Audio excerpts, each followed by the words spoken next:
The government has been dealt a blow after the High Court declared the Huduma number rollout illegal on grounds of being in conflict with the Data Protection Act of 2019.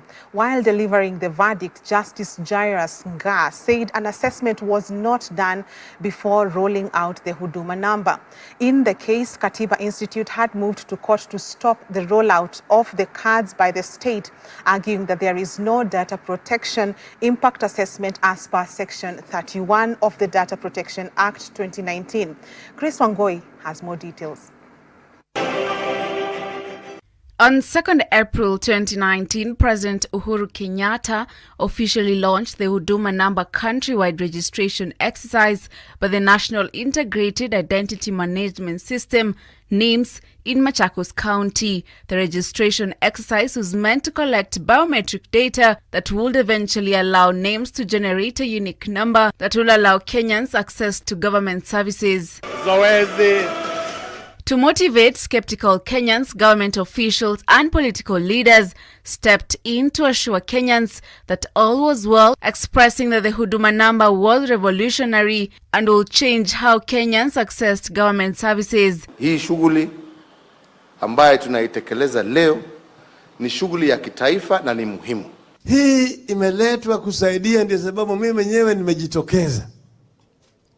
Nilimwambia Uhuru mimi nitaenda.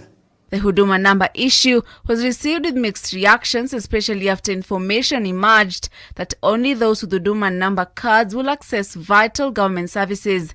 Kenyans will later flock to the registration centers countrywide to register. Soon, questions on legality and the safety of Kenyans' data came up.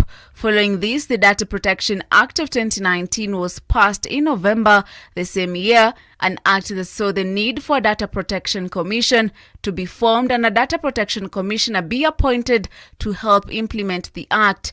ICT Cabinet Secretary John Musheru assured Kenyans that all was well and that their data was safe following the appointment of the Commissioner Immaculate Kaseit. The regulations required to manage hii Huduma number, hata parliament imepitisha hizo. Pia parliament ilipitisha ile laws za data protection na privacy.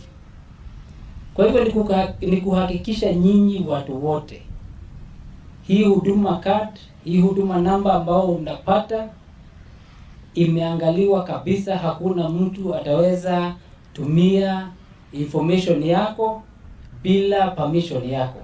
Even with the over 7 billion shillings that was spent in the process and 37 million people registered in a ton of events, the High Court has quashed the decision by the state to roll out Huduma number cards, saying it was illegal.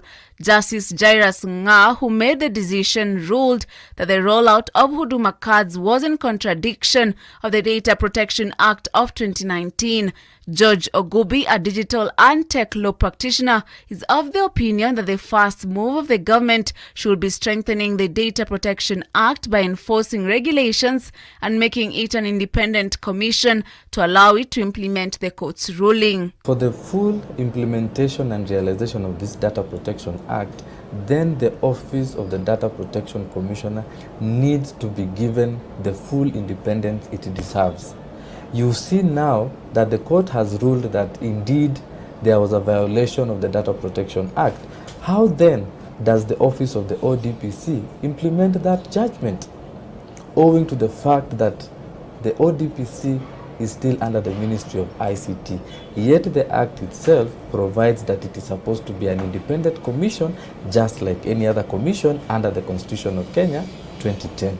So for the full realization and implementation of this Act, then the government needs to hasten and ensure that the Office of the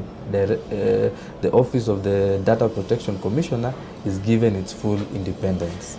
In his ruling, Justice Ngaah further pointed out that the state faulted by not conducting a data protection impact assessment before rolling out the Huduma number. But what exactly does a data protection impact mean, and how does it affect Kenyans? For a data controller and a data processor to collect data that is eventually going to impact on a data subject, then they have to conduct an impact assessment. Because if you do not conduct, because you need to give a data subject the assurance that the data which is collected from them is free from interference. That means they have to enjoy that privacy. If I give my data, it has to be kept by a data processor and a data controller in private. The other issue is issues around leakage of this data, loss of data. If a data controller is supposed to collect this data or a processor, then they have to give an assurance to that data subject that there will be no loss of their data. The other thing that the impact assessment report looks at is the issue of misuse. You realize that we live in an era where there's a lot of impersonation. So when I give my data, then the data controller and the data processor has to give me an assurance that indeed my data will not be misused. Grace Wangoi for Hope TV News Watch.